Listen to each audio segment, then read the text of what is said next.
Bonjour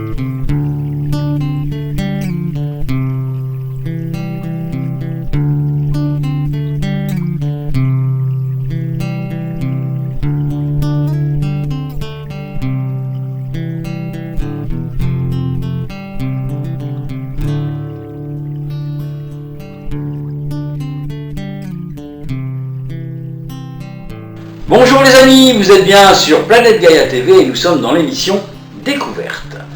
Alors aujourd'hui je reçois un monsieur qui a un parcours assez particulier. Et donc j'ai le plaisir de vous le bonjour Alain. Alors pour les téléspectateurs qui ne te connaissent pas du tout, est-ce que tu pourrais expliquer un petit peu qui tu es, d'où tu viens, ton parcours quoi, et puis surtout comment t'en es arrivé là. Ok, c'est vrai que quand on se retrouve devant une caméra comme ça, c'est pas toujours évident, mais on va s'y mettre. Une fois qu'on sera parti, ça devrait pouvoir aller. Mais oui. Donc tu t'appelles Alain. Je m'appelle Alain. Alain Pilas. Et je suis d'origine du Val-de-Loire. Je suis né à Orléans. Ça commençait bien un 8 mai. 8 mai à Orléans, il y a quand même pas mal de mémoires avec Jeanne d'Arc, mais bon, effectivement, donc voilà. Alors, voilà, avec des parents, une famille relativement classique, un français moyen, et élevé à l'école, comme tout le monde, dans les écoles catholiques qui m'ont très certainement marqué, mais bon, voilà. Et puis, rapidement, j'ai eu quelques soucis physiques. Je me suis retrouvé avec un gros problème de colonne vertébrale, plus ou moins bossu, et ainsi de suite, qui m'a fait prendre automatiquement un chemin parfois un peu différent des autres, parce que pas de sport, pas de machin, pas de truc, bref. Et puis donc rapidement, je me suis occupé des autres, c'était inné quelque part. Et à l'âge de 11 ans déjà, j'avais fait un peu de scoutisme à travers les louveteaux, et en même temps, je me suis commencé à m'occuper des plus jeunes, et puis on a créé un petit club avec les copains, et voilà, ça a commencé comme ça. Et puis, un club de quoi ? Un club, ça s'appelait le Cossacks Club, parce qu'on avait entendu dire à cette époque-là que Cossacks, ça voulait dire homme libre. Oui, d'accord. Alors voilà, ça nous plaisait bien. Et puis c'était à l'époque le fonctionnement dans les villes, dans les paroisses. Donc le curé nous prêtait une salle de catéchisme, et puis on a monté une bibliothèque. Alors le curé faisait une annonce comme quoi il y avait des jeunes qui avaient fait ceci, et puis donc les gens ils nous donnaient des livres qu'ils avaient chez eux, on en avait partout. On passait avec une bourrette, je me rappelle, c'était une bourrette en bois avec dans les faubourgs, et puis on récupérait des livres, et puis voilà, on a fait une bibliothèque avec des étiquettes, des machins, avec les copains, les copines, quoi. Mais on avait quoi ? On avait 12 ans, quoi. D'accord. Et puis, voilà, puis rapidement, le côté animation m'a toujours plu. Et à 14 ans, voilà, j'ai même passé mon BAFA à l'époque, c'était à 14 ans qu'on pouvait le faire. Puis je faisais tous les centres aérés pendant les vacances scolaires, c'était les jeudis à l'époque. Et puis, voilà, à 15 ans, j'ai passé mon deuxième degré. En même temps, j'ai fait du secourisme, parce que, voilà, c'est toujours utile. Toujours dans ce principe d'aller vers les autres, quoi. C'était une manière d'exister. Et puis, j'ai fait mes études, un peu classiques, quoi. Direction de bac, comme tout le monde, mais moi j'avais ce côté animation en moi, et puis arrivé en première, j'arrivais à 18 ans à cette époque-là, et puis j'ai été voir mon père en lui disant: écoute papa, je suis désolé, mais le bac c'est pas pour moi je vais être éducateur, et puis voilà. Il m'a emmené dans l'orphelinat de la ville, j'ai été pris comme moniteur tout simplement, puis je suis parti dedans. D'accord. Et j'y suis resté 45 ans, hein. Okay. Mais bon, c'était tout mon chemin, quoi. Donc voilà, et puis classique, après j'ai fait une formation d'éducateur en cours d'emploi, et toujours plus ou moins dans cas sociaux, caractériels, c'était ce qui m'attirait le plus. Et puis très très rapidement, ça a toujours été ceux un peu qui étaient presque sur la porte de sortie, c'est-à-dire ceux qui avaient du mal à s'intégrer dans le principe institutionnel. Ouais. Donc voilà, je ne vais pas dire que je me suis spécialisé là-dedans, mais disons c'est ce qui m'attirait le plus. D'accord. Bon, donc j'ai fait plusieurs établissements, je faisais 2 ans, 3 ans au grand maximum, puis je changeais parce que recommencer à chaque fois, tous les ans, la même chose, c'est-à-dire, des jeunes, ils arrivent à 14, 15, 16 ans, toc, ils passent ailleurs, et puis tu reprends un autre groupe, 14. Donc moi, au bout de 2 ans, quand j'avais fini mon groupe, je changeais carrément d'établissement pour changer un peu, parce que voilà, il fallait que ça soit créatif un petit peu quelque part. Oui, bien sûr. Et puis, j'ai fait ça une quinzaine d'années.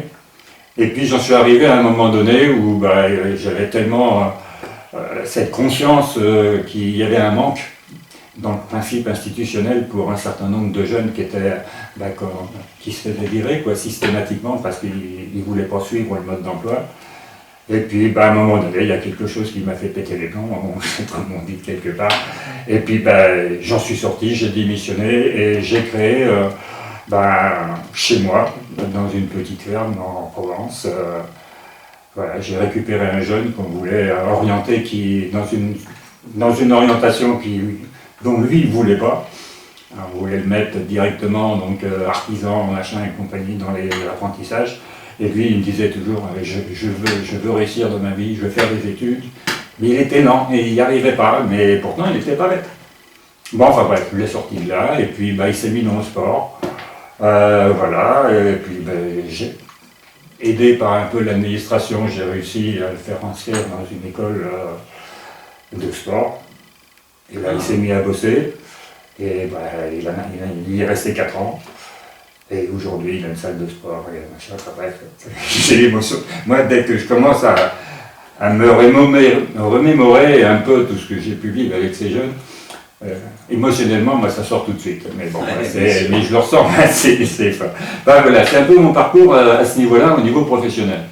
Et en même temps, donc, dès le moment où je suis sorti de ce côté institutionnel, et puis que je fonctionnais un peu tout seul, je serais tenté de dire éducateur indépendant, ça n'existe pas, mais enfin, moi, je l'ai vécu. Et puis, voilà, et à un moment donné, j'ai réussi à avoir un agrément au niveau national pour recevoir des jeunes. Et puis m'occuper d'eux. Mais donc je m'occupais de ceux que plus personne ne voulait. D'accord. C'était le principe. Et donc il y avait du monde au portillon, mais j'en prenais que 5-6 à la fois quand même, ce qui est déjà pas mal. Et je vivais avec eux. Tu faisais ça tout seul? Ah, tout seul. D'accord, donc 5-6 c'est... Oui, mais enfin bon, si, c'est ce qu'il faut. S'il n'y en a qu'un ou deux, il n'y a pas de groupe. Là, il y a de la dynamique. Oui, bien sûr. Ah ça oui, il y a dynamique. Et puis voilà, donc ça c'était... Et puis, à l'âge de 33 ans, c'est original, j'ai rencontré, par les fameux hasards de la vie qui n'existent pas, on va dire ça comme ça, une attirance sur un monde un peu différent, et à travers une association que j'ai rencontrée qui me proposait de développer des pouvoirs psychiques. Bon, je ne sais pas trop ce que ça voulait dire, mais bon, je me suis embarqué là-dedans, et puis en fin de compte, j'ai découvert que il y avait un monde ésotérique plus ou moins, et puis un certain nombre de choses que, le magnétisme, l'hypnose, j'ai découvert ce monde-là, parce qu'on ne peut pas l'énumérer, là c'est tellement vaste. Oui, alors on peut, parce qu'on n'a rien à cacher, on peut dire carrément qu'est-ce que c'était que cette institution. C'était Alpha International. Oui, tout à fait. Que nous avons déjà reçu, puisqu'on a fait avec Bernard Lancelot, le président d'Alpha International, on a déjà fait 2 vidéos qui présentaient un petit peu le travail qu'il faisait. Donc toi, tu as découvert à ce moment-là... Voilà, mais tout à fait par hasard. C'était parce que j'avais cette activité donc, de m'occuper des jeunes. Au début, je n'avais pas d'agrément, parce qu'on ne voulait pas me le donner, parce qu'un gars tout seul, là, il faut être marié, il faut être ceci, il faut rentrer dans le moule. Mais moi, je m'occupais des jeunes qui n'étaient pas dans le moule. Moi, je ne pouvais pas être dans le moule, c'est pas possible, je ne pouvais pas coller. Mais pour faire comprendre ça à des administrations, c'est pas évident. Mais moi, c'est pas grave, j'y ai été quand même. Donc j'ai tenu quand même 4 ans. J'étais à Saint-Rémy de Provence à l'époque. à accueillir des jeunes, mais sans agrément, avec pas de moyens non plus, parce que pas d'agrément, pas de financement. Donc on se débrouillait, on allait dans les... À l'époque, on appelait ça des canches, c'est-à-dire les décharges, mais les décharges ouvertes, ça n'existait pas comme aujourd'hui. Et puis on récupérait des vieux meubles, des machins, des trucs comme ça, puis on les bricolait, et j'allais aux puces, à Montpellier, une fois par mois, et on allait vendre tout ça, ça nous faisait notre revenu. T'avais recréé Emmaüs, quoi. Ah bah Emmaüs, j'ai connu, parce que à l'âge de... J'ai connu l'abbé Pierre d'ailleurs, j'avais 14 ans, 13-14 ans à l'époque, donc où je faisais un peu les animations, parce que bon, habitant sur Orléans, et il y a eu l'Emmaüs de Saran, qui est juste à côté, qui a été le deuxième ou le troisième centre des compagnons d'Emmaüs. D'accord. Après, bon, il a monté Paris d'abord, bien sûr, et donc quand il est venu en province, ça a commencé par Saran, à côté d'Orléans. D'accord. À cette époque-là, on était des gamins, des jeunes, et donc pour pouvoir faire les ramassages, alors ça passait toujours par les curés à la chaire, parce qu'à cette époque-là, c'était beaucoup le journal. Ouais. Et donc ils prévenaient que, bon, dimanche prochain, il y a un ramassage Emmaüs, mettez tout sur votre trottoir. Et après, donc comment dirais-je, les entreprises de travaux publics prêtaient les camions. Ah ouais. Mais c'était des bennes, des camions bennes, avec un chauffeur. D'accord. Et donc, ils passaient dans les rues pour récupérer tout ce qui était sur les trottoirs. Et nous, on était dans la benne. Et puis voilà. Et quand on arrivait le soir, donc pour aller mettre tout ça, donc la décharge. Non, pas la décharge directement. On va pas décharger les camions, mais donc au centre Emmaüs. Et nous, on avait les chapeaux, les machins, les trucs, enfin, mais tout là-dedans. Enfin, c'était fabuleux, quoi. Ah oui, mais bon, ça a changé beaucoup, mais c'est plus ça. Mais bon, voilà, c'est un peu un parcours un peu original. Donc, effectivement, donc, moi, pour pouvoir essayer de faire fonctionner ma boutique, donc c'est ce qu'on faisait. Et puis, bon, j'avais quelques poules, quelques lapins, un peu de jardin, enfin, bref, il fallait qu'on se débrouille, quoi. Et puis, donc, c'est à la fin de ces 4 ans, là où, voilà, une petite annonce à fin internationale sur un journal m'a attiré, comme ça, sans savoir ce que c'était. Et puis, voilà, et puis j'ai recommencé à recevoir mes cours, puis ça m'a posé, puis je suis rentré dedans. Et puis, c'est quelque chose qui s'est ouvert à ce moment-là. Ouvert, je ne sais pas trop pourquoi, ou comment. Et rapidement, comme j'avais fait un certain nombre d'accueils de jeunes vraiment difficile. Il y a un département à côté du Bouches-du-Rhône, c'est le Vaucluse, qui avait entendu parler de moi, plus ou moins, et puis, comme ils avaient de grosses difficultés avec une jeune en particulier, le juge pour enfants, parce qu'on passait toujours par ces gens-là pour avoir donc des contacts avec les enfants, il m'appelle, il me dit, écoutez, M. Pilates, voilà, j'ai un cas, est-ce que vous pourriez essayer de faire quelque chose ? J'ai dit, écoutez, j'ai pas d'agrément. On dit, ça c'est pas grave, vu le cas, voilà. Donc, et puis on a fait donc, on a pris contact, et puis, bon, je vous passe les détails. J'ai reçu, là, c'est l'émotion qui remonte, hein, mais je sens que, quelque part, je suis presque essoufflé. Donc, j'ai reçu cette jeune fille, et puis, waouh! C'est vrai que c'était un cas particulier. Mais bon, et puis, en fin de compte, au bout d'un an ou deux avec moi, ça en est plus ou moins sorti, et puis maintenant, ça en est sorti. Et bon, un jour, je reçois dans ma boîte aux lettres un courrier du directeur de la date d'à côté, donc du Vaucluse. Monsieur Pilates, voilà, entendu parler de vous, si vous pas traversez la Durance, nous on vous donne l'agrément tout de suite. Waouh. Il dit ok, on y va. Pas de problème, mais alors les alors attends, je m'excuse, je te coupe. Parce que toi, tu étais, en fin de compte, tu étais frontalier avec la Durance. Oui, parce que bon, 5 minutes de Romance, c'est au nord des Bouches-du-Rhône, et on est à 20 km d'Avignon. D'accord. Et qu'au niveau administratif, quelque part, surtout au niveau éducatif, on dépendait plus du juge d'à côté, donc du Vaucluse, parce que sans ça, il fallait aller jusqu'à Marseille. Ah ouais, ok. Là, c'est à 100 km. Donc voilà, c'est pour ça que moi, j'ai toujours contact. Les juges de Vaucluse me connaissaient, quoi, en tant que professionnel, parce qu'à l'époque, j'ai été éducateur classique, entre guillemets. Bon, et rapidement, je suis devenu autre chose. Et donc, à cette époque-là, oui, j'ai un agrément, c'est bien. Qu'est-ce que c'est qu'un agrément ? l'autorisation d'accueillir des jeunes et d'avoir un financement. Et c'est tout. Oui, bien sûr. C'est pour ça pour une maison, mais j'en avais pas.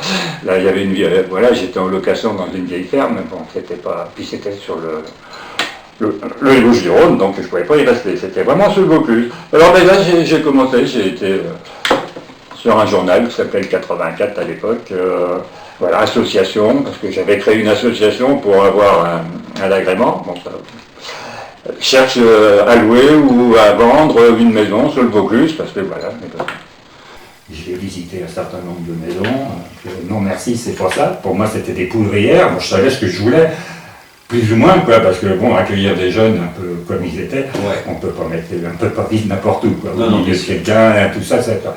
Donc bon, voilà, j'en ai visité 9 comme ça. Mais c'est pas grave, à chaque fois, je continue. Jusqu'au jour où un coup de téléphone m'a proposé de venir voir une autre maison. Et ben, j'y étais, c'était sur Carpentras, dans le Vaucluse. Et là, j'étais même pas arrivé déjà à la maison, où j'ai commencé à... Il y a quelque chose qui m'a dit, c'est là que tu vas le faire, quoi. D'accord. Mais c'est bon. Alors, quand je dis il y a quelque chose qui m'a parlé, j'avais déjà vécu quelque chose comme ça, par le passé.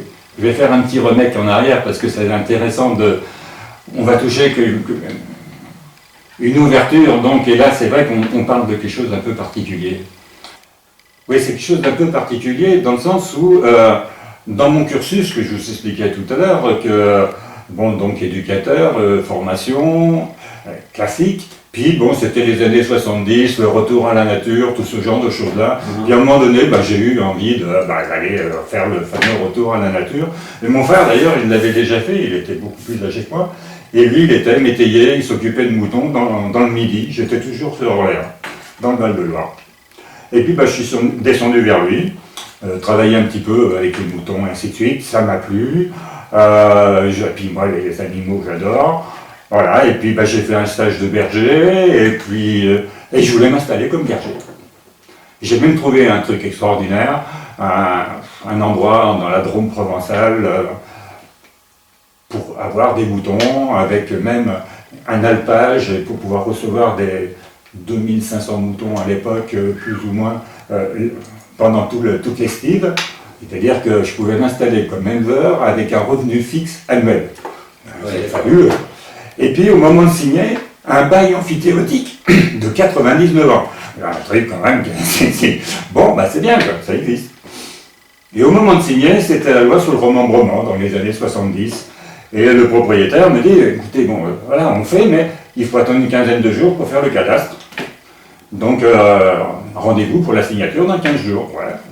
C'était bon, voilà, j'ai utilisé ces 15 jours pour aller vivre, voilà, voir les parents d'une copine, enfin bref, peu importe. Et puis, au bout de ces 15 jours-là, comme il m'est arrivé quelque chose d'un peu particulier, je me suis fait d'abord une jaunisse, qui s'est transformée en hépatite virale B. D'accord. Je me suis retrouvé à l'hôpital, 3 semaines sous perfusion et puis pouvoir mettre les pieds par terre parce que je tenais plus debout. D'accord. Et allô, papa, maman, qui était toujours sur Orléans, ils sont venus me chercher, je suis resté 6 mois, quand même, dans un lit, mais vidé, une petite, voilà, vidé. Et là, j'ai reçu, c'est là que je voulais en venir, un premier message. Un premier message, c'est quoi? Une petite voix qui cause. Je sais pas quoi. Voilà, une petite voix qui cause. Et alors, les mots sont très clairs. Berger, tu seras, mais pas avec les moutons. Tu retournes avec les gamins. Point. D'accord. Mais c'est vraiment une petite voix qui sort du mental quotidien que l'on a et qui vous interpelle tout de suite quand même. Et puis dans l'état où j'étais aussi d'une faiblesse physique, peut-être que ça m'a permis de pouvoir avoir une ouverture sur une autre partie de moi-même. Je serais tenté de dire qu'à l'époque je ne connaissais pas du tout. D'accord. Mais qu'au fil du temps, j'ai découvert. Voilà un peu pourquoi je voulais revenir sur ce passage arrière, parce que c'est ce qui m'est arrivé par la suite, c'est-à-dire que cette petite voix, elle a commencé à se manifester de temps en temps, mais d'une manière très ponctuelle et très claire, et qui m'a orienté sur des choix. Et donc, quand je suis arrivé dans cette ferme, c'était une sorte de ferme, qu'on me proposait pour faire le lieu de vie. J'ai eu cette petite voix qui est venue et puis qui m'a dit c'est là que tu vas faire ton lieu de vie, quoi. D'accord. Bon, et je suis rentré, c'est vrai que c'était fabuleux, il y avait une bambouserie magnifique, et puis des bâtiments, les trois quarts étaient délabrés parce que c'était un vieux relais de poste. D'accord. Ouais, ok. Dans le temps, donc il y avait des écuries, et ça, mais enfin, et il y avait simplement une partie habitable de 75 mètres carrés sur un étage.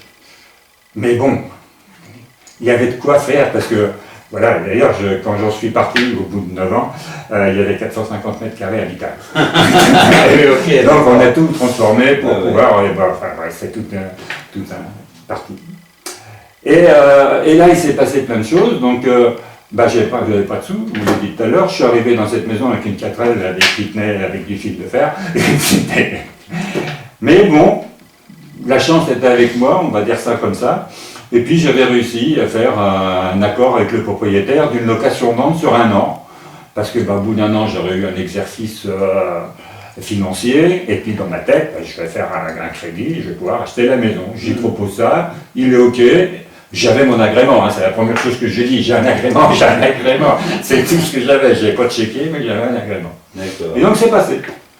Et puis, voilà, et puis j'ai commencé à accueillir des jeunes, j'en suis monté à 6, même si je n'avais peut-être pas tout à fait le droit, mais enfin, quelque part, voilà, je me suis débrouillé pour pouvoir les avoir, c'était le seul moyen pour pouvoir créer une pédagogie qui me semblait être juste pour pouvoir fonctionner avec ce genre de jeunes, parce qu'on ne peut pas leur proposer la pédagogie institutionnelle classique. C'est d'ailleurs bien pour ça qu'ils n'y fonctionnaient pas. Et au bout d'1 an, j'ai voulu faire, voilà, j'ai été voir mon banquier, et puis pour avoir un crédit, quoi. Puis quand il m'a demandé mon apport que j'avais pas, il m'a dit, monsieur, je suis désolé, pas d'apport, pas de crédit. Ah. Bon. Et donc, voilà, et puis la vie encore m'a accompagné, m'a aidé, peu importe, enfin c'est comme ça que ça s'est passé. Le propriétaire a eu des problèmes aussi dans sa propre vie à lui, assez important. Et puis, de fil en aiguille,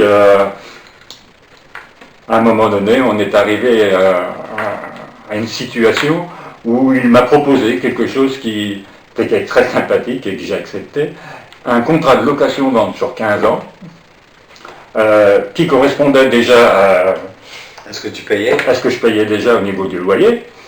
Et donc au bout de 15 ans, la maison était à moi ou à l'association, enfin peu importe comment on partait. Et j'ai accepté, puis on est parti comme ça. Et je suis allé, bon, j'avais un bon loyer, c'est vrai, mais bon, mon budget me le permettait. Et puis nous voilà partis. Et en même temps, donc, alors c'est une vie un peu particulière quand même, parce que éducateur indépendant, tel que je le vivais, avec ce que je pourrais appeler une pédagogie de vivre avec, 24 sur 24, j'avais 6 adolescents de 10 à 15 ans. Et je vivais avec eux, voilà, comme monsieur tout le monde, avec ses enfants, mais moi c'était pas les miens, mais bon. Et puis, voilà, c'était mon métier. Alors attends, je te coupe, mais ces enfants, alors tu dis ils avaient entre quel âge et quel âge ? Le plus jeune qui est arrivé à la maison, il avait 8 ans. 8 ans. Donc, vie scolaire normale. Ouais, à peu près. Oui, mais enfin c'est ça. Ouais, d'accord, ouais. Donc, sur le principe, ils arrivaient, en général, ils étaient en rupture institutionnelle, familiale, personnelle, parce que moi, je pourrais nommer des écorchés vifs, quoi. Mais par la vie. Donc, le but, c'était déjà de vivre quelque chose, pour leur dire que quelque part ils existaient, parce que, souvent, ils étaient qu'un numéro sur un dossier, et ils ne se retrouvaient pas, quoi. Et puis petit à petit, c'était de les orienter vers le scolaire, quoi, parce qu'au début, il n'y a que ça. Et rapidement, généralement, vers 15 ans, c'était le pré-professionnel, et puis après, c'était l'apprentissage. Okay. J'en ai eu quelques-uns qui ont fait des études jusqu'au bac, mais enfin, ça, c'était après. Mais au début, c'était vraiment, le professionnel, artisan, et moi, c'était de les accompagner, comme, vivait comme tout le monde, quoi. Mais j'avais quand même du temps. Enfin, je serais tenté de dire, je ne travaillais pas à cette époque-là. Moi, je vivais avec eux. Donc c'était quelque part un travail, mais pour moi, ça n'en était pas, c'était ma vie. Donc quand ils étaient à l'école ou qu'ils étaient en apprentissage, je faisais la cuisine, je faisais les courses, je faisais l'intendance, je faisais tout quoi. Mais voilà, comme une mère de famille, elle fait tout, mais elle fait le reste aussi quoi. Et puis comme j'ai commencé à m'intéresser un peu donc à ce que je vous disais tout à l'heure, ce côté énergie, ce côté ésotérique, encore les hasards. Qui n'existe pas, je le rappelle quand même, je me suis retrouvé à Carpentras. Et l'association Alpha, qui m'accompagnait donc dans cette découverte, comme par hasard, avait une cellule à Carpentras et qui se réunissait tous les mois. Donc j'y suis rentré, bien sûr, et puis donc le fait quand on rencontre des gens, on échange, ça.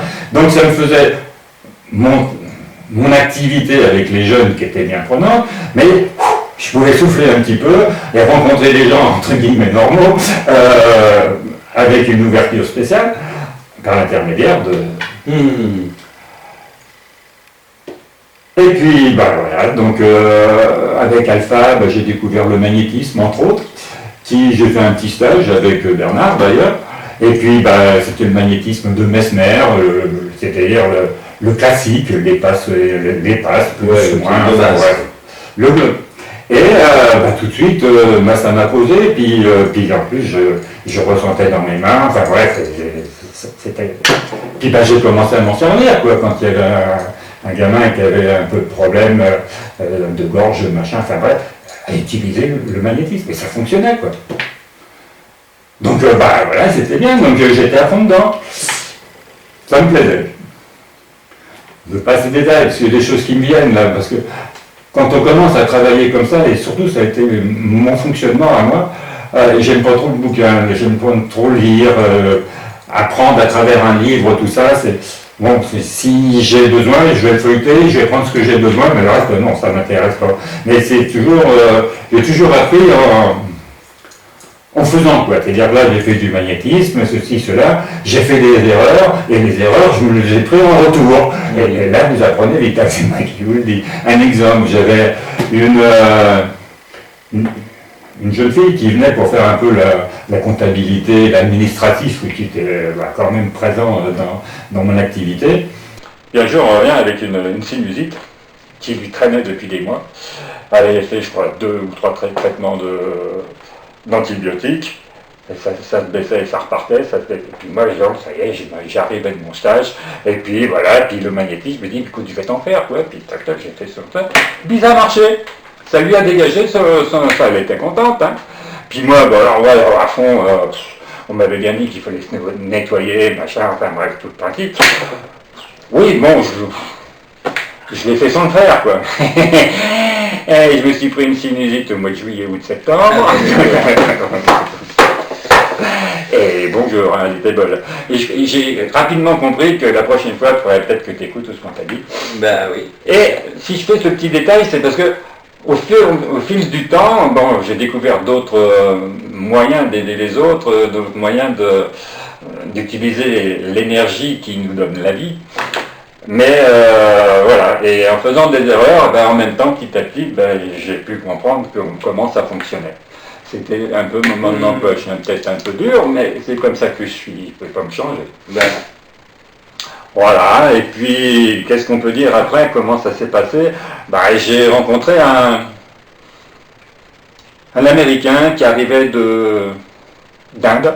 Il avait passé 10 ans là-bas, il avait appris aussi, lui, les énergies, mais en Inde, c'est différent que l'Europe. Et là, donc, il nous a transmis, il a fait un stage que j'ai fait avec lui sur le pranathérapie.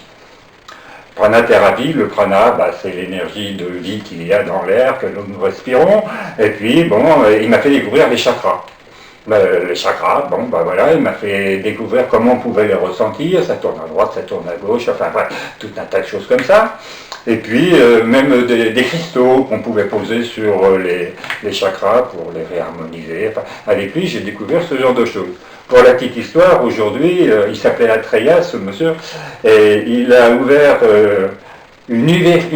aujourd'hui, oui, je crois qu'il est toujours vivant, l'université de pranathérapie et d'ayurvédique qui se trouve du côté du ZES. et qui est reconnu même au niveau de l'Europe entière. Il a fait un sacré parcours depuis. Bon, enfin bref. Donc, avec cette technique de pranathérapie, il y avait le magnétisme au départ, je suis passé plus ou moins, il y a une liaison, c'est évident, mais bon, je suis plus passé dans le pranathérapie, le souffle, l'énergie, les chakras, et puis voilà, mais c'était un cheminement. Et puis j'avais du temps un petit peu quand même, les enfants ils allaient à l'école, bon, de 2h à 4h, plus ou moins libre, je faisais ce que j'avais à faire, mais puis des fois je recevais une personne pour l'aider à travers ses besoins et puis ses mal-être. Et puis j'en suis arrivé à avoir une le matin et une l'après-midi. Et puis bon, c'était pas exactement quelque chose de financier ni de professionnel, puisque j'avais mon fonctionnement, mais bon voilà, c'était pour aider quoi. Puis, mais en même temps, quand vous pratiquez, entre guillemets, vous apprenez en même temps quoi. Bien sûr. Il y a un grand principe, quand on donne, on reçoit, c'est évident. Donc à partir de là, voilà, j'ai encore avancé. Et puis ça m'a permis de découvrir au fil du temps des gens qui travaillaient dans ce principe-là, qui s'y intéressaient, jusqu'au jour où j'ai rencontré les cristaux. Comment j'en avais entendu parler parce que je posais un peu les 7 pierres correspondant au chakra, mais je n'allais pas plus loin que ça et j'en connaissais pas plus. Et puis je rencontre un gars qui, quelque part, lui, commençait à faire des élixirs minéraux. Bon, je ne savais pas du tout ce que c'était, mais voilà, il avait fait une association. Moi, dès qu'il y a une association, je vais dedans parce que je trouve qu'ensemble, on travaille beaucoup plus que quand on est tout seul, et puis on apprend des choses. Et puis là, il me dit, écoute, si ça t'intéresse, moi je cherche quelqu'un pour me faire des omères. C'est quoi des omères? C'est donc la base de l'élixir, c'est un trempage de la pierre dans une eau, et l'eau prend l'énergie de la pierre, enfin bref, il y a toute une alchimie comme ça qui se crée. Et puis il dit, voilà, moi j'ai 300 pierres, waouh, et si tu veux, je te les prête, quoi, et tu vas me faire des élixirs. Bon, il y avait un petit, voilà, donc, pourquoi pas? Et là, il avait un vieux monsieur qui faisait de la radiesthésie et puis qui était ouvert, quoi, et qui m'explique comment faire les élixirs. Donc, à ce principe, c'était de prendre ces pierres, une eau, et de les faire tremper, mais sur un cycle lunaire. Donc, on faisait le trempage au départ en demandant à la pierre donc, de donner son énergie à l'eau, donc c'est une alchimie de prière. Le jour de la lune noire, c'est-à-dire pas de lune. Et donc la laisser tremper 3 semaines. Pourquoi 3 semaines? Parce que le gars m'explique, moi j'écoutais, parce que je connaissais rien du tout. Et donc pendant la montée de la lune, l'énergie de la lune allait exciter la vibration de la pierre, c'est donc des cristaux, les cristaux c'est une énergie électromagnétique entre guillemets, et qui va donner, donc voilà, et puis arrivé à la pleine lune, on laisse une semaine descendre pour que la pierre se repose avant de l'enlever de l'eau. Ça faisait 3 semaines. 7 x 3, 21 en plus. Ça cause ce genre de choses. 21, c'est un cycle qu'on retrouve régulièrement. Voilà, le 7, le 3, c'est des chiffres sacrés, je serais tenté de dire. Bon, puis voilà, j'ai fait donc ces omères que après je redonnais donc à cette personne qui allait faire ces élixirs, parce que pour moi qui faisais les élixirs, et puis même à la limite je lui vendais au litre, quoi, parce que 300 il y en avait quand même pas mal. Donc voilà, c'est comme ça que j'ai découvert les cristaux. Et puis je faisais toujours mes soins, moi comme ça de temps en temps. Puis je m'étais monté au fond de mon jardin, j'avais 6000 mètres carrés de terrain, un chalet en bois que j'avais fabriqué moi-même avec des lames de parquet. Et bon, voilà. Et puis à l'intérieur, il y avait toutes les pierres, mes gris-gris, je serais tenté de dire, parce que quand on est dans ce milieu-là, on découvre plein de choses. Et puis, je faisais mes soins, mais j'avais ces pierres à côté. Et puis donc je pouvais poser des pierres sur les chakras, un peu plus parce que j'en avais. Et puis les élixirs, ce monsieur là, il faisait des élixirs qu'il les vendait. Waouh! Financièrement, un élixir coûtait assez cher, et puis il en donnait 3 ou 4, mais c'était 4 fois un élixir. Donc on arrivait à des sommes, quand on allait le voir, il fallait avoir un bon portefeuille. Et bon, moi, ça m'a toujours gêné quelque part. Bon, c'est vrai qu'il faut... Bon, on est dans un monde financier, mais enfin quand même, là, ça n'allait pas. Et puis, cette fameuse petite boîte, de temps en temps, elle était toujours là quand même. Puis un jour, on m'a fait comprendre que on peut mettre plusieurs pierres dans un élixir, jusqu'à 4 ou 5. Donc plutôt d'aller vendre 4 bouteilles, on n'en vend qu'une déjà, c'est beaucoup moins cher, mais avec... Et puis je suis arrivé à ce que j'appelle aujourd'hui, moi, un élixir personnalisé. Je n'ai pas encore rencontré ça ailleurs, mais enfin pour l'instant, voilà, moi c'était comme ça que ça s'est fait. Et comment c'était ça? C'est-à-dire que, voilà, il y a le principe de comment fonctionner, c'est m'est venu encore une fois tout seul, mais pas tout seul, puisque je pense qu'on est accompagné, le mode d'emploi de cette fabrication d'élixir et ainsi de suite, voilà, il m'est venu intuitivement, on va dire. Et puis, donc, je choisissais 4 pierres pour la personne qui venait me voir. Puis, ça commence... c'est un peu idiot ce que je vais dire, mais c'est une réalité. Les pierres ont commencé à me causer. Voilà, quand je dis ça, on commence à me regarder de travers, mais c'est pourtant une réalité. C'est-à-dire que la pierre a une spécificité. C'est-à-dire que chaque cristal va pouvoir, d'ailleurs si vous le voyez dans les différents ouvrages de livres que j'ai jamais trop lus, parce que je vous l'ai dit tout à l'heure, j'aime pas lire, mais donc telle pierre c'est fait pour ça, telle pierre c'est fait pour ça, telle pierre... Et chacune a une spécificité. Oui. Et là, moi, ce qui m'a été donné quelque part, c'est en tirant mes pierres, je recevais de la part de cette pierre, donc par rapport à ce qu'elle représentait, pourquoi elle venait, c'est parce que la personne qui était en face de moi avait besoin de son énergie. Ça c'est... Je l'ai traduit de cette manière-là. Puis maintenant ça fait 25 ans que je les utilise et c'est fabuleux parce que c'est presque, on dit, voilà, une personne vient, je sors ces 4 pierres et après je vais lui dire pourquoi les pierres sont venues et là on remonte waouh, dans le passé parce que c'est plus intéressant que l'avenir dans un premier temps et puis ces pierres elles viennent pour aider cette personne, je dis bien, aider cette personne à dégager un peu ses mémoires qui l'empêchent d'être bien aujourd'hui. Et quand on dit empêche d'être bien, ça peut être dans le mal-être, voire même la maladie. Mais c'est le principe de fonctionnement. Mais je ressouligne, c'est important, je ne fabrique pas un médicament qui va vous aider à vous soigner. C'est pas possible. Par contre, c'est effectivement une énergie minérale qui est en contact avec votre être profond, c'est lui qui, quelque part, en fin de compte, quand vous n'êtes pas bien, voire malade, c'est lui qui cause en disant il y a quelque chose qui ne va pas parce que, voilà, tu as vécu ça et ça, moi, je peux plus vivre avec. Un peu spécial ce que je dis, mais c'est pourtant la réalité et la base, je pense, de se soulager, voire de se guérir, entre guillemets. Je dis toujours des guillemets par rapport à ces mots-là, pour éviter qu'on tombe dessus. Donc voilà, c'est le principe des élixirs minéraux qui m'est arrivé au fur et à mesure. Et puis... Après, il s'est encore passé plein de choses, quoi. C'est difficile de pouvoir... Mais on va essayer de synthétiser. Et puis j'ai découvert à un moment donné aussi... à travers Alpha d'ailleurs, qui nous offre la possibilité à un moment donné de s'ouvrir sur autre chose, un monde plus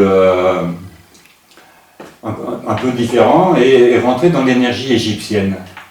C'est-à-dire voilà, comment ces dynasties égyptiennes d'hier, comment elle fonctionnait par rapport à cette fameuse énergie. Et ça m'a appris un certain nombre de choses. Alors, excuse, je te coupe, mais on peut carrément citer, puisque on a déjà tourné 2 vidéos avec Bernard, dans laquelle on parle donc Alpha International et aussi OMH.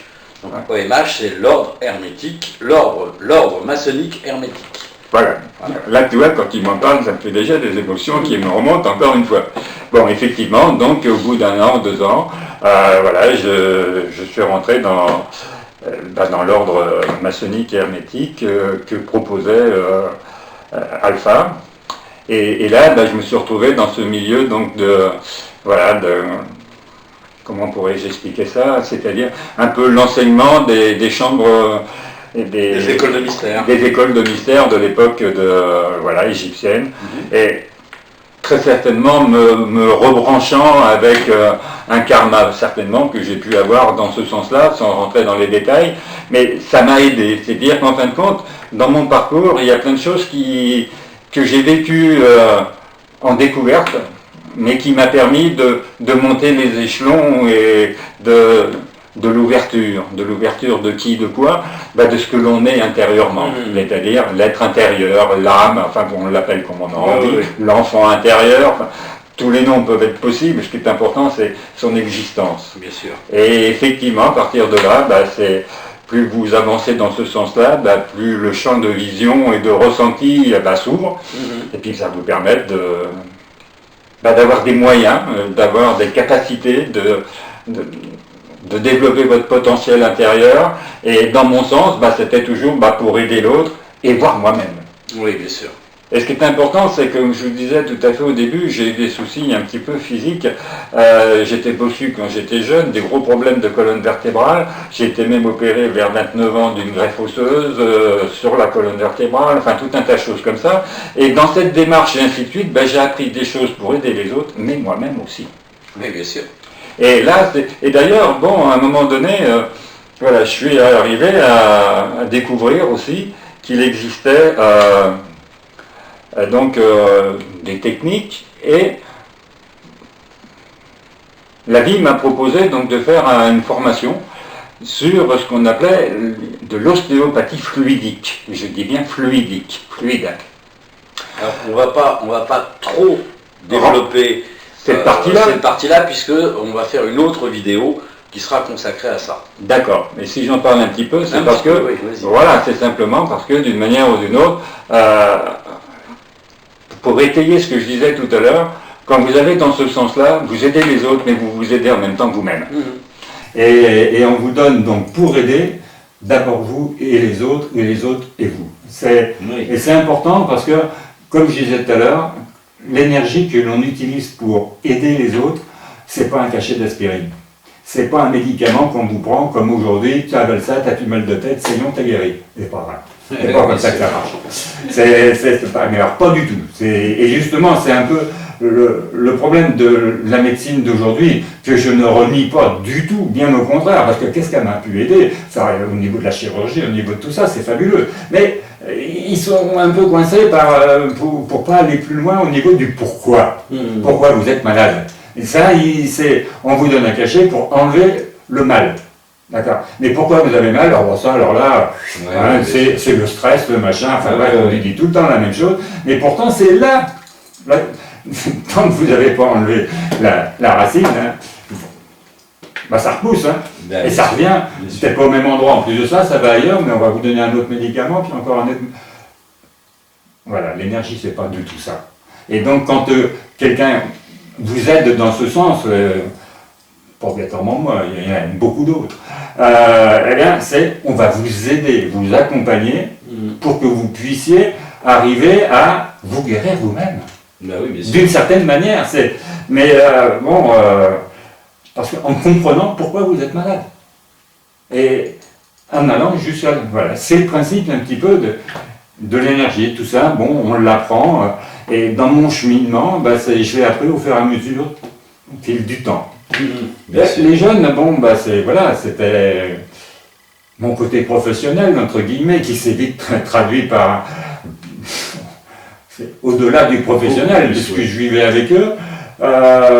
D'ailleurs, je faisais mes soins, je m'occupais des jeunes, mais il y en a certains à qui j'ai fait des soins, oui, mais jamais je leur ai imposé. C'est-à-dire, c'est eux qui venaient me dire, tiens, tu peux pas me faire. Il y en a un qui me disait un jour, tu peux pas me faire ton vaudou. Parce qu'il était de couleur, et pour lui, le vaudou, c'était ce qu'il avait plus ou moins appris quand il dans son milieu. Mais voilà, mais jamais je l'ai imposé en quoi que ce soit. Les jeunes, c'était une partie, et puis ça s'est développé. Puis aujourd'hui, je suis à la retraite, j'ai 66 ans, mais j'ai développé tellement cette partie-là, donc j'ai découvert le chamanisme également. Alors là, il s'est passé des trucs de fou. Au moment où j'ai commencé à rentrer dans ce monde-là, alors je ne sais pas si on peut parler aujourd'hui, parce que c'est tellement vaste. On peut l'aborder, bien sûr, puisque de toute façon, on va aborder dans la dernière partie tes voyages. Donc, je crois qu'on peut en parler maintenant. Oui. Ah oui. Donc oui, on ne sait pas trop par où commencer, mais il faut bien prendre le début. Et à un moment donné, toujours attiré par une publicité, à un moment donné, voilà, j'ai vu un stage parlant de chamanisme. J'ai pris le téléphone et j'ai demandé un peu qu'est-ce que c'était. Et voilà, il m'a expliqué un petit peu, ce monsieur, ce qu'il proposait, un parcours.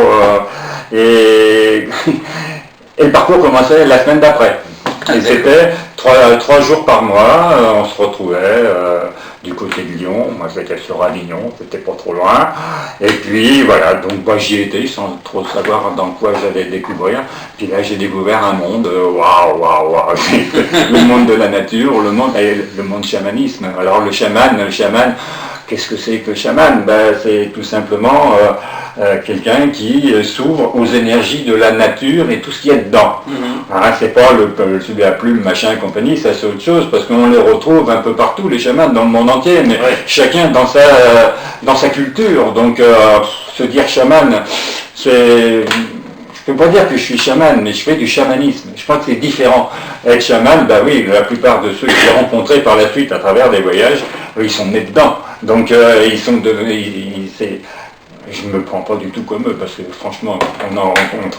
Waouh, si vous saviez. Il y a à boire et à manger. Oui, et puis, mais alors il y en a certains, waouh, mais donc ils y sont depuis leur plus jeune âge. Oui. Donc voilà, je crois que c'est important quand on parle de chamanisme et de chaman, c'est-à-dire faire de l'énergie chamanique et d'être chaman. Je pense que c'est deux choses un peu différentes. Si on veut être chaman, après il faut aussi vivre en chaman, et ça c'est encore plus difficile. C'est pas si simple que ça. Mais faire de l'énergie chamanique, oui, utiliser cette énergie, oui, c'est faisable et je l'ai appris. Bon, enfin bref, j'ai fait ce parcours qui m'a ouvert sur beaucoup de choses, une découverte de beaucoup de choses. Bon, c'était en plus dans le monde celte, dans le monde, c'est quand même notre culture à nous, l'énergie de la terre, les cristaux, parce que les cristaux, c'est aussi le granit. Et pourquoi on en retrouve, les Celtes, ils étaient aussi bien en Bretagne que dans les Pyrénées, que du côté de... partout où il y avait des sous-sols granitiques qui recevaient l'énergie de l'univers. Enfin bref, il y a tout un système. Et puis, initié à la fin, on reçoit des énergies. Mon initiation sur le mont Tomblaine était extraordinaire, c'est évident. Mais bon, j'ai vécu tout ça. Et ça m'a ouvert sur ce monde. Et là, c'est là où ça a commencé à être complètement fou. C'est que 15 jours, 3 semaines, 1 mois après... Après le début ou après la fin? Après l'initiation. Après l'initiation. Okay. Donc c'était fini, voilà. Donc,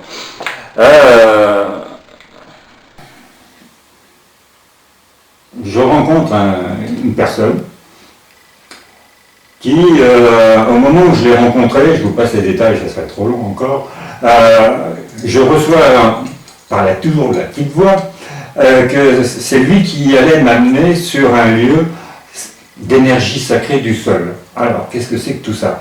C'est-à-dire que je m'étais dit, j'avais découvert avec des géobiologues, tout ça, qu'il existait des réseaux telluriques dans le sol et aussi des réseaux sacrés.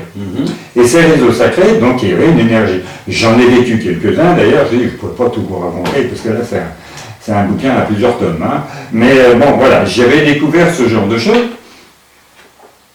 Et donc dans ma tête, je m'étais dit, quand je faisais mes élixirs, avec mes homères, les trempages, et ainsi de suite, si je faisais ça sur un lieu sacré, ça serait fabuleux. Mais moi, je ne savais pas ce que c'était, je savais que ça existait. Et puis, quand j'ai rencontré ce monsieur, dans une circonstance un peu particulière, j'ai entendu la petite voix, c'est lui qui va t'amener sur ton lieu sacré. Alors, j'étais pas du tout branché sur ça à cette époque-là, mais enfin bon, moi, la petite voix, quand je l'entends, surtout qu'on la reconnaît, j'ai été voir, je dis, vous pouvez... échange, il a dit, écoutez, je sais pas, tout ce que je peux vous dire, c'est que je suis radiesthésiste, je suis à la retraite, et mon dada, c'est la géométrie sacrée de Provence. Ça tombe bien, de toute façon, la petite voix, c'est rare qu'elle se trompe. Et donc, je discute, j'explique mon histoire, et puis je lui dis, vous pouvez m'emmener sur un lieu, il me dit, oui, on va essayer de trouver ça. Bref. Et effectivement, bon, il me dit, bah oui, je pense que j'en connais un, je peux vous y emmener. Moi, j'avais toujours les jeunes à la maison. Il dit, bah, je vous contacte dès que je suis libre. Puis à un moment donné, je vois arriver un week-end où les jeunes, bon, bah, alors, voilà, c'est les ados, ils ont trop à s'occuper avec les copains et les copines, et j'étais un peu libre. Je leur rappelle, bon, ok, écoute, Robert, ça te plaît. On peut y aller ce week-end. Ah, ok, oui, il n'y a pas de problème. On ouvre la partie, Manosque, tout ça, ils m'emmènent sur le plateau de Valençol, qui est du côté de Manosque, en Haute-Provence, au milieu de la Bande. Et ils me descendent. Alors là, je sais pas s'il faut que je raconte tout le détail, parce que ça fait beaucoup. Non, peut-être pas tout le détail. Voilà, donc bon, à la limite, je le raconte ailleurs sur une autre vidéo, à la limite on vous donnera peut-être le lien plus tard. Mais ce qui est important, c'est ce que j'y ai vécu. Et donc il m'amène dans un endroit, au pied d'une chapelle 12e siècle quand même, vraiment, et il me dit, voilà, ici, il y a un triangle sacré. Bon, bah donc je viens faire, moi j'avais pris mes élixirs, mon eau, mon machin, mon truc et compagnie, puis j'arrive sur ce lieu, quoi. Et puis arrivé là, voilà, Robert il me dit, voilà, c'est un triangle équilatéral, voilà, toc, toc, toc, les 3 points. Je dis, bon, d'accord, et on fait quoi là? Ah oui, ça je sais pas, moi tu m'as demandé un triangle sacré, là, là, hein. Bon, donc, je rentre dans le truc, puis bon, j'avais l'habitude, donc, avec l'initiation druidique, de pouvoir appeler les énergies de l'univers. C'est ce que j'ai fait, c'est tout ce que je savais faire de toute façon. Et là, waouh, ça a commencé à causer, mais là, d'une manière un peu différente, enfin, toujours la même petite voix, mais beaucoup plus longue que d'habitude. Et on me dit, t'es pas venu pour faire tes élixirs, t'es venu pour réveiller le lieu. Ah ouais. Et dans votre tête, vous posez la question, comment? Mais là, c'est pas la peine que vous avez à peine posé la question dans votre tête que vous avez déjà la suite qui vient.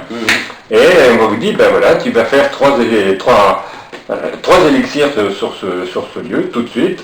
Tu choisis 3 pierres et tu vas après les déposer 3 fois de suite, 3 fois sur les 3 points. Quand on est dans ce principe de petite boîte, de toute façon, vous ne posez pas de questions, vous faites, tout simplement. Vous avez accepté le début et après vous acceptez tout le temps. Et puis je sors mes 3 pierres. Rien que déjà là, ça commence à être triste. La première, c'est du rubis. La deuxième, c'est de l'émeraude.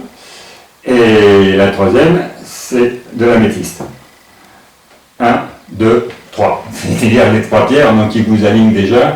Bon, là-bas, le rubis, c'est la terre, c'est l'émeraude, c'est le cœur sacré du Christ, d'une certaine manière. Et puis, l'améthyste, c'est le Père. Alors, Père, c'est là où, quelque part, on peut rajouter que le hasard qui n'existe pas, encore une fois, le week-end où on était venu, c'est le week-end de la Pentecôte. D'accord. Et ça, je ne le savais pas. Enfin, je ne le savais pas. Tu n'avais pas fait gaffe. Tout ce que je savais, c'est que j'étais libre ce jour-là. Et que la chapelle s'appelle la chapelle de la Sainte Trinité. Et ça, je ne le savais pas non plus. Donc, quand vous... Bon, voilà. Puis en même temps, qu'est-ce que je sors? Le rubis, c'est la Trinité. Bon, on continue, quoi. Et puis, je fais ce qu'on me dit de faire. Et là encore, il se passe un truc complètement fou. À la 3e descente d'énergie, donc ce qui en fait 9 en fin de compte en tout, moi je me suis retrouvé dans un rayon blanc. Dans le blanc, c'est-à-dire, je vais vous donner un exemple, prenez un spot de 500 watts à l'halogène, vous le mettez devant les yeux fermés. Vous voyez ce que vous ressemblez, mais le blanc, vous l'avez, quoi, vous êtes dedans. Et je me suis retrouvé dedans. Et là, je me suis retrouvé dans un... Voilà, j'ai reçu... Comment on peut dire? Moi, je le nomme aujourd'hui une guérison karmique. Karmique, oui, enfin, c'est-à-dire, voilà, on m'a raconté ce que mon âme était 3 générations auparavant. C'était une guérison karmique familiale, c'était une sorte de secret de famille, plus ou moins, mais qu'on me donne et que, voilà, et qui, par la suite, m'a posé beaucoup, mais bon, j'étais dedans. Et ça a duré un certain nombre de temps. Et quand j'en suis sorti de cet état, Robert qui était à côté de moi, le radiesthésiste qui m'avait accompagné, lui il était plus blanc que la lumière parce que ça faisait un quart d'heure qu'il me cherchait. Comment ça, tu me cherches? Bah t'étais plus là. Si, j'étais là. Mais il ne me voyait plus. Et j'ai appris que après, mais je ne savais pas du tout ce que c'était, que quand on est dans un vortex cosmotellurique, l'énergie de l'univers et de la Terre, l'intensité de l'énergie est telle que la vibration, l'œil humain ne peut plus le voir. Et donc on disparaît. C'est bizarre, mais c'est pourtant une réalité. D'ailleurs, si ceux qui ont lu un jour La prophétie des Andes, dans le dernier livre, je crois qu'il y a ce petit intermède, entre guillemets, peu importe, c'est simplement pour dire, c'est quelque chose qui... On me l'a expliqué par la suite, mais ça, je l'ai vécu quand même sur place. Et après, j'ai fait les élixirs sur ce lieu, et en une demi-heure, j'avais de l'eau pétillante, enfin, c'était un peu fou. Donc là, voilà, et puis, mais c'est vrai que là, sur le principe, bon, l'heure tourne, on ne peut pas parler pendant des heures, non, malheureusement. Mais j'ai revécu d'autres choses encore plus fortes que celle-là, à travers des voyages, et qui m'a permis à chaque fois de retrouver des vies antérieures, donc de travailler sur son karma. Je me suis retrouvé à un moment donné en Amérique du Sud, sur des temps plein cas. Après, je me suis retrouvé en Afrique, où là, j'ai vécu encore des trucs de... Et raconter ça, tout ça, sur une vidéo, ou alors, il faut en faire plusieurs avec des épisodes, quoi, parce que c'est trop long. Là, on en fera d'autres, mais tu peux nous parler quand même un tout petit peu, avant qu'on clôture, un tout petit peu des voyages que tu as fait, comment ça s'est passé, donc chez les Incas et en Afrique. Ben oui, mais c'est là ce que je viens de dire. Non, mais en succinct, pour nous donner envie d'écouter la prochaine vidéo qu'on tournera sur ce sujet-là. Oui, parce que là, on est obligé de donner des détails, et là, on y va loin. Parce que c'est pas facile de pouvoir synthétiser tout ça. Bon, comment j'ai atterri en Amérique du Sud, mais non pas parce que j'ai voulu y aller, mais parce qu'on m'a dit d'y aller. Et toujours par cette fameuse petite voie. Et pour aller rencontrer un chaman qui, quelque part, m'avait aidé à découvrir quelque chose à travers une cérémonie que j'ai vécue ici en France. Et j'ai été le retrouver, mais en fin de compte, je me suis rendu compte qu'avant d'aller le voir au fin fond de l'Équateur, à la frontière péruvienne, et je me suis retrouvé à aller sur un lieu où il y avait un temple inca qui s'appelle Rumicucho. D'ailleurs, on le retrouve sur Internet, c'est un temple inca qui remonte à plusieurs milliers d'années. Et quand j'ai été sur ce lieu-là, je me suis retrouvé avec encore des messages qui m'a dit « tu es venu pour libérer le lieu ». Et dans la réalité, c'était un lieu de sacrifice humain. Et donc là, l'endroit qu'on me demandait de le faire, il y avait un triangle équilatéral. Par hasard. Et puis voilà, et j'ai libéré ces âmes-là. Et vous voyez, là, j'ai déjà oublié quelque chose pour pouvoir comprendre, mais quand je suis arrivé là-bas pour aller voir ce chaman, j'avais à peine posé les pieds sur le tarmac de Quito, puisque c'est la capitale. Le message est arrivé, t'es venu faire, il faut que tu fasses tes élixirs minéraux ici. Je suis venu voir un chaman au fin fond de la forêt. Non, il faut que tu fasses tes élixirs minéraux ici, mais ça n'insiste pas la petite voix. Si vous recevez pas, c'est tout terminé. Puis vous acceptez, parce que on peut le faire. Et là, rapidement, on m'a tout donné on m'a donné les pierres, on m'a donné les bouteilles pour faire les trucs, et on m'a donné le lieu pour aller faire les trucs, et j'ai revécu sur ce lieu la même chose qu'à Valençol, que je vous expliquais tout à l'heure. D'accord. Ok, donc ça c'était chez les Incas. Ouais. Et puis donc j'ai vécu un certain nombre de choses, enfin bref, là on pourrait rentrer. Et puis je suis rentré, j'ai toujours mes gamins, enfin bref, là aussi c'est un peu spécial. Donc j'en ai plus que 2 à l'époque, j'arrivais un peu à la fin. Et puis là, là il m'est arrivé des trucs de fou, quoi. Je commençais à me décorporer. Ouais, c'est spécial, mais Là aussi, il faut l'expliquer un peu longuement, mais un problème vraiment, c'est de dire qu'à un moment donné, je me retrouvais dans la rue et je mesurais 2,50 m de haut et je voyais le trottoir à 2,50 m de haut, quoi. C'était bizarre, quoi. Et puis, ou alors, si ça partait sur le côté, je tombais par terre. Ça, pouf, comme ça. D'accord. Et j'ai essayé de comprendre et on m'a on m'a accompagné à ce que je me retrouve au Gabon. Alors, c'est pas... Moi qui n'avais jamais voyagé de ma vie, tout ça, ça a commencé, j'avais 53 ans, avant c'était gamin. D'accord. Et au Gabon, et là, voilà, il y a un truc, j'y étais 1 mois, 2 mois par an, mais pendant 6 ans, pour pouvoir vivre ce que j'avais à y vivre, et en même temps, très certainement, me libérer quelque chose, et d'apporter quelque chose. Enfin, mais t'es un peu fou, quoi. C'est vraiment fou. Bah écoute, on fera une vidéo spéciale sur tes voyages. Oui, parce que c'est passionnant. Moi, je connais l'histoire, puisqu'il me l'a raconté, et c'est vraiment passionnant, et je pense que ça mérite une vidéo complète pour ça, voilà, pour les 2 voyages. Oui, oui, parce que c'est des expériences que si vous... Pour les comprendre ou pour vous les transmettre quelque part, faut rentrer un peu dans les détails, parce que pour ça, je vais vous parler de trucs qui disent, mais celui-là, il est complètement à l'envers. Mais c'est pour ça que c'est important, chers amis, de vous abonner à la chaîne Planète Gaïa TV pour pouvoir vivre la suite de l'aventure. Ouais, entre autres. Voilà, mais c'est vrai que sur le principe, bon, c'est tout un cheminement, puis je pense qu'il n'est pas fini, parce que... Mais bien sûr, tu es encore jeune. Ouais, ça veut faire, oui. Bon, oui, d'une certaine manière. Oui. Mais enfin, bon, c'est vrai que c'est un parcours un peu atypique, c'est le moins qu'on puisse dire, mais qui est pas facile à vivre, ça je vous le garantis. Il y a des moments qui sont un peu difficiles, mais c'est tellement riche d'un autre côté que... Bien sûr. Vous acceptez de vivre, surtout, c'est ça qui est intéressant. Ok Alain, merci beaucoup pour cette entrevue, pour ce récit passionnant.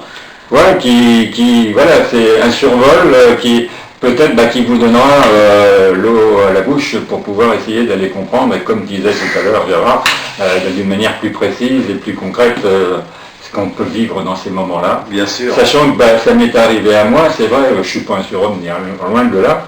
Et je pense que de toute façon, tout le monde, d'une manière ou d'une autre, chacun à sa manière, a des choses à vivre. Bien sûr. Et, oui, mais moi je ne les dis pas, on va me dire. Mais quelque part, est-ce que d'abord vous acceptez de les vivre? Et quand je dis est-ce que vous acceptez de les vivre, c'est-à-dire est-ce que quelque part vous vous ouvrez à la possibilité de pouvoir le vivre? Et donc dans un premier temps, une des choses primordiales, c'est d'arriver à intégrer, et ce qui n'est pas obligatoirement facile dans notre culture, c'est que notre être intérieur, il existe bien, et qu'il a une vie. Rien que déjà ça, il y en a beaucoup qui ont déjà fermé le bouquin, il raconte n'importe quoi, mais pourtant c'est une réalité. Et c'est vrai que ces expériences que j'ai pu vivre nous amènent un peu à, non pas une preuve, c'est pas une preuve, mais c'est un témoignage qui peut vous dire que, mais franchement je l'ai vécu, en plus je l'ai jamais vécu tout seul. Toujours vécu avec d'autres qui peuvent à la limite témoigner qu'effectivement ils l'ont vécu avec moi. Donc je ne suis pas cucu des petits oiseaux, c'est bien que pas dans ma tête, ça va, il est parti dans son monde. Non, c'est du vécu, quoi, mais du vécu de chez vécu. Et qui peut amener quand même à une réflexion profonde en disant, si, et c'est pas que j'ai pas que moi qui ai un être intérieur, c'est tout être humain.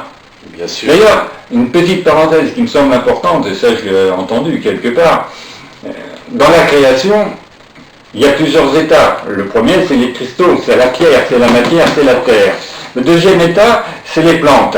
Oui, les plantes, elles vivent, vous avez bien vu, le soleil qui avec le soleil, elles s'ouvrent, elles se ferment, elles vivent. Le troisième état, c'est les animaux, c'est évident, qui sont, on se rend bien compte que, ils sont pas comme nous, mais enfin, ils ont presque pas une intelligence, mais un instinct qui est extraordinaire, donc il y a bien une vie. Et puis, il y a là, c'est un être humain. Il y a le minéral, le végétal, l'animal et l'être humain. Non, on a deux mots, nous. On n'en a pas qu'un, on en a deux. Il y a un être qui est humain. Eh bien, l'être, c'est votre être intérieur qui est dans un humain, c'est votre corps. Bien sûr. Et ça, je m'arrêterai là-dessus parce qu'on pourrait aller bien loin. Mais si vous avez simplement retenu ça, ben là déjà, vous avez allumé une petite lumière. Et bien, ça sera le mot de la fin. Voilà. Merci beaucoup, Alain, pour c'est un début d'aventure passionnante. C'est un petit peu pêle-mêle, mais dans l'état actuel dans lequel je suis, c'est difficile de vous présenter autrement. Mais c'est vrai qu'on peut le faire d'une autre manière. Mais je pense qu'on se retrouvera. Tout à fait. Vous en avez envie. Tout à fait. Chers amis, vous êtes bien sur Planète Gaïa TV. Nous sommes dans l'émission Découverte. L'aventure va se terminer pour aujourd'hui, maintenant. Et je vous dis à très vite pour de prochaines aventures. Merci, au revoir. De même pour moi. Voilà les amis, l'émission est maintenant terminée. Alors j'espère que ça vous a bien plu. N'hésitez pas à faire un j'aime, le pouce vers le haut, de façon à nous montrer que vous êtes satisfait. Mettez-nous des commentaires, parce que d'abord ça fait toujours plaisir. Et puis en plus, ça nous permet d'améliorer nos vidéos. Faites-nous les réflexions qui vous semblent justes. Si vous avez des questions à poser à l'intervenant, posez-la. Nous, on va transmettre, il n'y a pas de problème avec ça. La règle, c'est bien sûr le partage. Plus vous allez partager, plus on sera connu. Plus on sera connu, plus on aura de soutien. Et donc, on pourra faire du travail de meilleure qualité encore. N'hésitez pas à aller sur la plateforme Tipeee. L'adresse est en dessous de la vidéo. La plateforme Tipeee, c'est notre plateforme de financement participatif, ce qui nous permet de pouvoir continuer, pouvoir exister, de changer notre matériel et de nous déplacer. Donc vous pouvez faire un don de 1 euro à, je sais pas moi, 1 million d'euros, si ça vous fait plaisir, d'une manière mensuelle, donc avec un engagement, ou d'une manière ponctuelle, c'est-à-dire juste une fois. Plus on aura de sous de votre part, plus on aura un budget prévisionnel conséquent, et donc plus on pourra prévoir de vidéos. On pourra prévoir aussi de changer notre matériel, encore une fois, de façon à avoir un matériel encore plus performant. Actuellement, on sort une vidéo par semaine, tous les lundis. Et là, le but de cette année, c'est progressivement d'arriver à 2 vidéos, donc une autre le jeudi. Donc vous allez voir apparaître des nouvelles vidéos de temps en temps, mais de plus en plus souvent le jeudi, donc pour arriver à 2 vidéos. Pour ça, on a besoin de vous, parce que sans vous, sans votre argent, qui est le nerf de la guerre, malheureusement, on ne pourrait pas exister. Donc, je vous remercie d'avance pour votre soutien, et je vous dis à bientôt pour de prochaines aventures. Au revoir.